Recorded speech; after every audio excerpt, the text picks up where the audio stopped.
안녕하세요. 아하입니다. 이번 영상은 최대 공약수와 최소 공배수에 대해서 알아보도록 하겠습니다. 최대 공약수 개념부터 볼게요. 공약수란 두 개 이상의 자연수의 공통인 약수를 뜻합니다. 여기서 약수가 무엇인지 모른다면 제 강의 소수합성수를 보시면 됩니다. 그럼 다시 본론으로 돌아와서 공약수는 그냥 공통인 약수의 줄임말로 보시면 될 것 같아요. 그리고 이 공약수 중 가장 큰 수를 최대 공약수라고 합니다.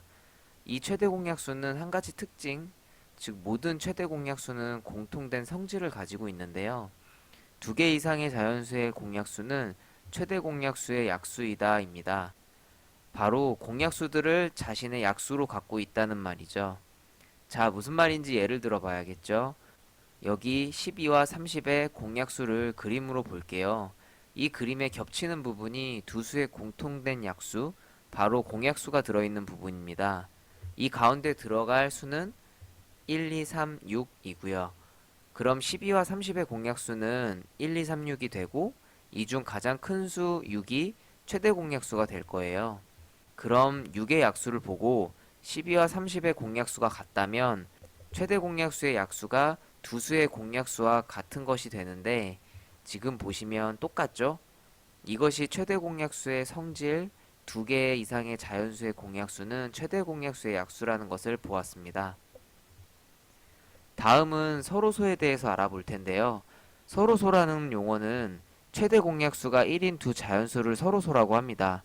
우리는 방금 전에 최대 공약수가 무엇인지 배웠죠? 즉, 서로 갖고 있는 공약수가 1밖에 없으니 최대 공약수가 1이 되는 거죠. 그럼 이번에는 최대 공약수를 구하는 방법을 볼게요. 우선 첫 번째, 각 자연수를 소인수분해 합니다. 두 번째, 공통인 소인수의 거듭제곱에서 지수가 작거나 같은 것을 택하여 곱한다 입니다. 예를 들어 문제를 풀어봐야겠죠? 여기 30과 40이 있습니다. 먼저 소인수 분해를 해야겠네요.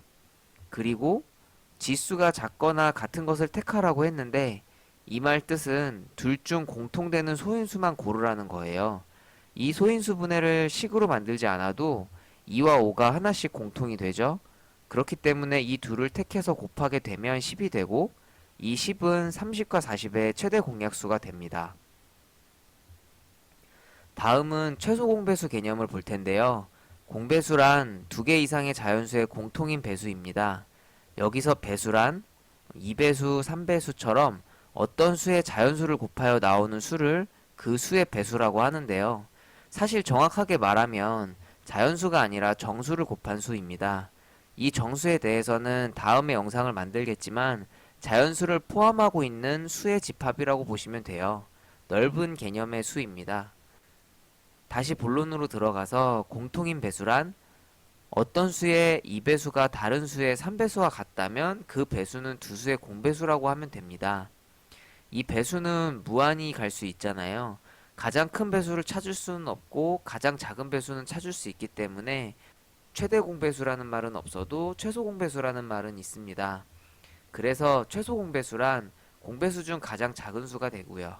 이 최소 공배수도 특징이 있는데 그 특징은 두 개 이상의 자연수의 공배수는 최소 공배수의 배수이다 입니다. 그러면 이번에 최소 공배수를 어떻게 구하는지 보도록 할게요. 최소 공배수를 구하는 방법은 첫 번째 소인수 분해를 한다. 두 번째 공통인 소인수의 거듭제곱에서 지수가 가장 큰 것을 택한다. 세 번째 공통이 아닌 소인수의 거듭제곱도 모두 택한다. 마지막 택한 모든 수를 곱한다 이고요. 이제 예를 들어 보도록 할게요. 30과 40이 있습니다. 최소 공배수를 구하는 방법은 우선 그 수를 소인수 분해를 하면서 시작합니다. 소인수 분해를 다 했다면 모두 다 식으로 나열한 다음 그 소인수 중 공통되는 소인수의 거듭제곱이 가장 큰 소인수만 먼저 택하고요. 그 다음 공통되지 않은 소인수 중에 거듭제곱이 가장 큰 소인수만 택해서 전부 곱하는 식을 만들면 나온 값이 최소 공배수가 됩니다. 여기서 팁을 보면 소인수 분해한 식들을 이렇게 일렬로 써서 각 소수 중에 가장 큰 것만 택해서 밑으로 내리면 최소 공배수를 쉽게 구할 수 있겠죠. 여기까지 최대 공약수와 최소 공배수에 대해서 알아보았는데요. 끝으로 문제를 푸는 것은 수학 실력 향상을 위해서 매우 중요합니다.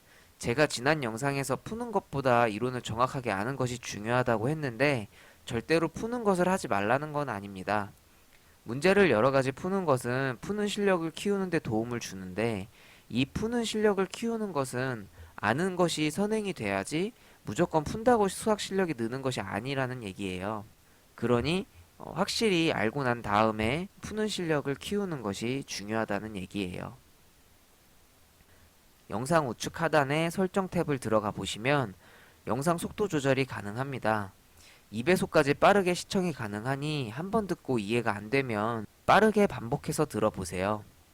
다음 영상은 공약수와 공배수를 활용한 응용 문제를 간단하게 다뤄볼 거예요. 그럼 다음 영상에서 뵐게요. 시청해주셔서 감사합니다.